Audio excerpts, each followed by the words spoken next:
আজ আমরা সরল করার নিয়মগুলি শেখাবো। অর্থাৎ সরল করতে গেলে কোন কোন নিয়ম আমাদের ফলো করতে হবে সেই সংক্রান্ত আজকের এই ভিডিও। প্রথমে বলে রাখি, আমাদের একটা ইংরাজিতে কথা আছে, বদমাস। বদমাস অর্থাৎ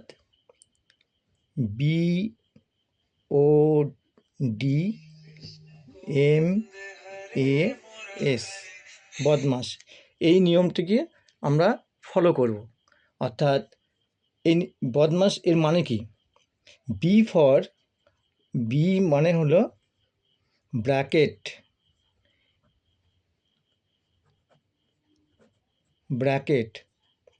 ও অর্থাৎ ও মানে হলো of. D means division.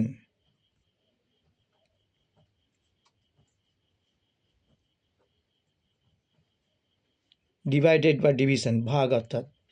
M for multiplication, MULTIPLI,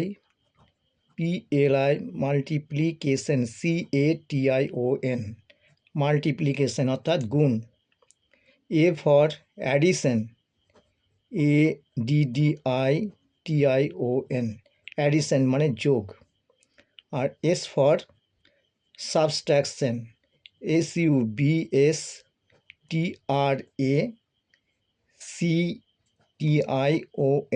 subtraction অর্থাৎ বিয়োগ। এই নিয়মটা ফলো করলে আমরা সরল করতে পারবো। এবার এর মধ্যে আরও ব্যাপার আছে। ব্র্যাকেট আবার অনেক রকমের হয়। কি হয়? ব্র্যাকেট মানে বন্ধনী। একটা হয় ব্র্যাকেট মানে রেখা বন্ধনী, যেটা অঙ্কের মাথায় থাকে, এরকম থাকে ব্র্যাকেট, রেখা বন্ধনী। 2 নম্বর কি হয়? প্রথম বন্ধনীটা কীরকম হয়? এইরকম টাইপের। 3 নম্বর কি হয়? দ্বিতীয় বন্ধনী, যেটা এইরকম থাকে। আর 4 নম্বর কি হয়? তৃতীয় বন্ধনী, এইভাবে। তাহলে প্রথমে আমরা রেখা বন্ধনী কাজ করব, তারপর প্রথম বন্ধনী, তারপর দ্বিতীয় বন্ধনী, তারপরে তৃতীয় বন্ধনী কাজ করব। এটা হলো ব্র্যাকেট যখন হবে, বি ফর ব্র্যাকেটের এই বন্ধনীর কাজগুলো আমরা প্রথমে করব ক্রমান্বয়ে। তারপর করব অফ মানে হলো এর কাজ, এর অর্থাৎ গণিত চিহ্ন, গুণের কাজ। ডি ফর ডিভিশন বা ডিভাইডেড, অর্থাৎ ভাগের কাজ করব আমরা, যখন ভাগ হবে সেই কাজটা করব। তারপরে তৃতীয়বারে কি আছে? এটা হচ্ছে মাল্টিপ্লিকেশন, অর্থাৎ গুণের কাজ করব, গুণ।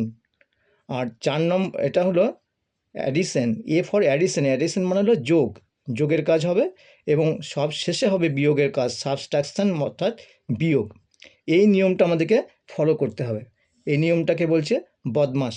এই নিয়মটা ফলো করলে আমরা সরল, যে কোনো সরলে হোক না কেন, আমরা সরলটা সুষ্ঠুভাবে করতে পারবো, অর্থাৎ অঙ্কটা ভুল হবে না। কিন্তু আমরা যদি এই নিয়মটা ফলো না করি, তাহলে অঙ্কের উত্তরও মিলবে না এবং অঙ্কটা ভুলভাল হয়ে যাবে। ঠিক আছে? সেই জন্য আমরা যখনই আমরা অঙ্ক করব, এই নিয়মটাকে আমরা ফলো করে চলব। ঠিক আছে? প্রথমেই হলো আমরা ব্র্যাকেটের কাজ করব, তারপর অফ বা এর কাজ করব, তারপর ভাগের কাজ করব, তারপর গুণের কাজ, তারপর যোগের কাজ এবং তারপরে সবশেষে বিয়োগের কাজ করব। বোঝা গেল এই পর্যন্ত? ঠিক আছে। এখন আমরা একটা অঙ্ক নিয়েছি, 256 ভাজিত 16 বিভক্ত 2, তার মাথায় একটা রেখাবন্ধনী, ভাজিত 18 ভাজিত 9, 18 আর 9-এর উপরে একটা রেখাবন্ধনী, গণিত 2। এখানে ভাজিত আছে, গণিত আছে, রেখাবন্ধনী আছে। তাহলে ওই উপরের যে নিয়মটা আমরা ফলো করলাম, ওই হিসাবে আমরা একটা অঙ্ক কষে দেখাবো কিভাবে অঙ্কটা করা যায়। দেখা যাক কিভাবে আমরা করি। প্রথমেই বলেছি যে ব্র্যাকেটে কাজ করতে, অর্থাৎ ব্র্যাকেটের মধ্যে রেখাবন্ধনীও পড়ে। তাহলে প্রথমে আমরা কি করব? রেখাবন্ধনীর কাজ করব। তাহলে এটা আমরা লিখে দিই, প্রথমে যেটা আছে সেটাই লিখে দেবো। তাহলে প্রথমে আমরা 16 ভাজিত 2, এই রেখা বন্ধনীটা আছে, তাহলে এই রেখা বন্ধনীটা কাজ করতে হবে। 16কে 2 দিয়ে ভাগ করলে কত দাঁড়ায় এখানে 8, এটা করলাম।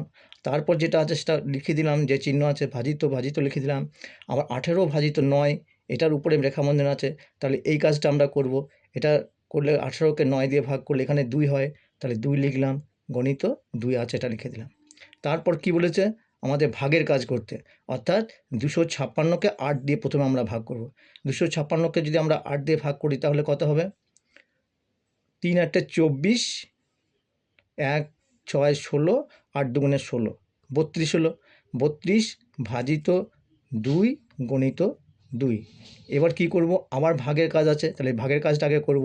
তাহলে এখানে 32কে 2 দিয়ে ভাগ করলে কত হয় 16 গণিত 2 সমান, এবার গুণের কাজ করব, 16 দুগুণে 32। বোঝা গেল? তাহলে আমরা প্রথমে রেখাবন্ধনীর কাজ করেছি, তারপর ভাগের কাজ করেছি, তারপর গুণের কাজ করেছি, তারপর উত্তরটা হয়েছে, বেরিয়েছে। বোঝা গেল? এইভাবে আমরা সরল করব, তাহলে আর সরলটা ভুল হবে না। তোমরা এইভাবেই সবাই চেষ্টা করবে। বোঝা গেছে? ঠিক আছে।